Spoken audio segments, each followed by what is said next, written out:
Hi dear student, you are most welcome for my English classes. This is Jitendra Kumar Sharma from Akash Inter College, Husainganj. Dear student, today I am just going to teach the lesson The Adventures of Toto, written by Ruskin Bond. Dear student, this lesson belong to class 9th. This is the second lesson of supplementary reader. That's name is The Adventures of Toto. This lesson is very interesting because the story of a monkey is given in this lesson that was very playful. First, let us study the introduction of this lesson. The Adventures of Toto. टोटो नाम का एक बंदर था और इस कहानी में टोटो बंदर के शरारत के विषय में बताया जाएगा। जो टोटो बंदर नरेटर के यहाँ पर आया हुआ था और नरेटर के दादाजी ने इस बंदर को पाला था। दिस इज अ ह्यूमरस, यह एक विनोदपूर्ण कहानी है। विनोदपूर्ण से आशय है हमारा कि यह एक हास्य से भरी हुई कहानी है। And adventurous story of A naughty monkey named tattoo. Adventurous story of A naughty monkey, एक शरारती बंदर के साहसिक कहानी है। मतलब कहने का आशय यह है कि एक शरारती बंदर जिसका नाम टोटो था, उसके विषय में यह एक साहसिक कहानी है। The writers grand father brought the monkey from A tonga driver. The writers grand father, लेखक के ग्रैंड फादर दादाजी, बॉट द मंकी, इस मंकी को खरीदा था। फ्रॉम ए टांगा ड्राइवर, अर्थात एक टांगा ड्राइवर से, टांगा चालक से खरीदा था। The pranks played by Toto have been narrated in an interesting way. The pranks अर्थात जो धृष्टता, जो भी शरारत, प्लेड बाय टोटो, टोटो के द्वारा किया जाता था। हैव बीन नरेटेड, कहानी का वर्णन किया गया है। इन एन इंटरेस्टिंग वे, एक मज़ेदार तरीके से। कहने का आशय ये है कि वह दृष्टता जो बंदर के द्वारा किया जाता था, उस दृष्टता को एक मनोरंजक ढंग से कहानी में वर्णन किया गया है। And make the story A must read for us. And make the story, और जो इस कहानी को बहुत ही मनोरंजक और पढ़ने लायक बनाता है। सो let us study the first paragraph of this lesson. Grandfather bought Toto from a Tonga driver for the sum of 5 rupees. Grandfather, दादाजी ने bought, खरीदा था, टोटो यानी टोटो नाम के बंदर को दादाजी ने खरीदा था। फ्रॉम ए टांगा ड्राइवर, एक टांगा के चालक से।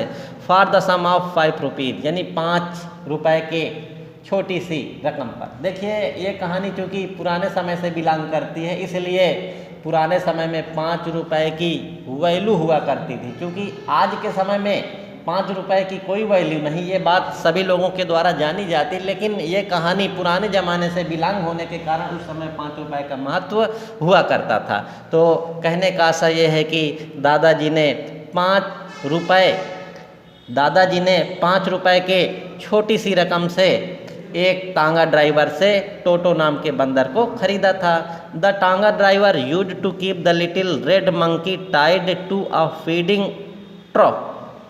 द टांगा ड्राइवर, वह टांगा का चालक, यूज्ड टू कीप, रखा करता था, द लिटिल रेड मंकी, यानी उस छोटे से लाल बंदर को रखता था, टाइड, बांध करके, to a feeding trough. Feeding trough का मतलब नांद में, एक नांद में बांध करके रखा करता था। जो टांगा ड्राइवर था, उस छोटे से बंदर को एक नांद में बांध करके रखता था। And the monkey looked so out of place. And the monkey, और वह बंदर, लुक्ड, दिखता था, so out of place. Out of place से तात्पर्य है कि अटपटा, इसलिए वह बंदर वहाँ पर अटपटा दिखाई देता था। मतलब चूंकि वह बंदर के रहने का स्थान नहीं था, उस नांद में वह बंदर अटपटा सा दिखाई देता था। That grandfather decided he would add the little fellow to his private zoo. अतः दादाजी ने डिसाइडेड निर्णय लिया कि he would add little fellow, कि वह उस छोटे से प्राणी को टू हिज प्राइवेट जू, अपने व्यक्तिगत जू अर्थात चिड़ियाघर में रखेंगे। कहने का आशय यह है कि दादाजी ने निर्णय लिया कि वह उस छोटे से प्राणी को अपने व्यक्तिगत चिड़ियाघर में रखेंगे। एट का मतलब रखने से है। Toto was a pretty monkey, Toto एक बहुत ही सुंदर बंदर था। हिज ब्राइट आइज, उसकी चमकीली आंखें स्पार्कल्ड चमका करती थी, विद मिस्चीफ शरारत से, उसकी चमकीली आंखें शरारत से चमका करती थी। बीनीथ डीप सेट आई ब्रोज, बीनीथ नीचे, डीप सेट मीन्स होता घने, आई ब्रोज मीन्स होता भौवें। कहने का आशय यह है कि उसकी चमकदार आंखें घनी भौहों के नीचे शरारत पूर्ण ढंग से चमका करती थी। एंड हिज टीथ, और उसके दांत, विच वर अ पर्ली व्हाइट, जो कि पर्ल मीन्स एक प्रकार से पर्ल हमारा रत्न होता है, जैसे डायमंड जो है हीरा, वैसे ही पर्ल मोती होता है। विच वर अ पर्ली व्हाइट, कहने का आशा ये है कि उसके जो दांत थे मूंगे जैसे सफ़ेद थे। Were very often displayed in I smile, were very often displayed in I smile, वह सदैव जो है मुस्कुराहट प्रकट किया करता था। अक्सर वह बंदर मुस्कुराता रहता था, अर्थात अपने शरारत भरी निगाह से वह लड़का मुस्कुराया करता था। That frightened the life out of elderly Anglo Indian ladies, that frightened जो डरा देता था, द लाइफ उन लोगों को out of elderly Anglo Indian ladies, कहने का आशय यह है कि वह बंदर वृद्ध एंग्लो इंडियन औरतों को डरा दिया करता था। But his hands looked dried up, उसके हाथ लुक्ड दिखते थे, ड्राइड अप मीन्स होता है सूखे, उसके हाथ बहुत ही सूखे दिखते थे। एज दो, मानो कि they had been pickled in the sun for many years, मानो कि उसके हाथ कई वर्षों से धूप में रचाए गए हों।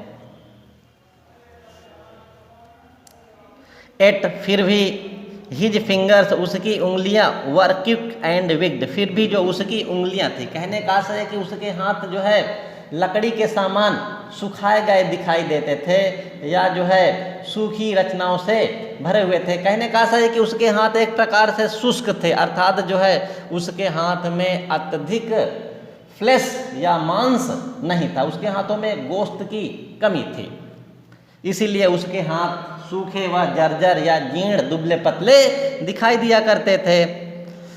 But his hands looked dried up as though they had been pickled in the sun for many years. At his fingers were quick and wicked. At, फिर भी, his fingers, उसकी जो उंगलियां थी, were quick and wicked, उसकी उंगलियां बहुत ही तेज थी, चंचल थी, and wicked, और wicked का मीन्स होता है दुष्ट, उसकी उंगलियां दुष्ट थी। दुष्ट थे यहाँ पर तात्पर्य है कि उसकी उंगलियां भी शरारत से भरी हुई थी।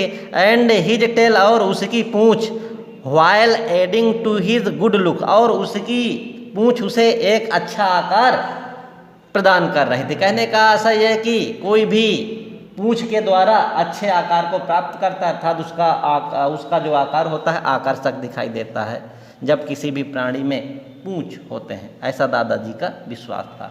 ग्रैंडफादर बिलीव्ड, दादाजी का विश्वास था, अटेल, एक पूंछ, वुड एड, जोड़ती है, एनी वंस गुड लुक, कहने का आशय यह कि दादाजी का ऐसा विश्वास था कि पूंछ किसी के सुंदरता में वृद्धि करती है। Also served as a third hand, and also served as a third hand, और वह पूंछ उस बंदर के लिए तीसरे हाथ का काम करती थी। He could use it to hang from a branch, he could use it, वह इस पूंछ का प्रयोग कर सकता था टू हैंग लटकने में फ्रॉम अ ब्रांच, एक शाखा से। कहने का आशय ये है कि वह इस पूंछ का प्रयोग शाखा से लटकने में कर सकता था और एक शाखा से दूसरे शाखा में जाने के लिए भी वह इस पूंछ का प्रयोग कर सकता था। एंड इट वाज कैपेबल, और यह सामर्थ्य था स्कूपिंग अप अर्थात उठाने के लिए एनी डेलिकेसी, अर्थात किसी भी नाजुक से नाजुक चीज को उठाने के लिए वह सामर्थ्यवान था, यानी वह किसी भी नाजुक चीज की उठाने की क्षमता रखता था। That might be out of reach of his hand, जो उसके हाथों की पहुंच से बाहर हो।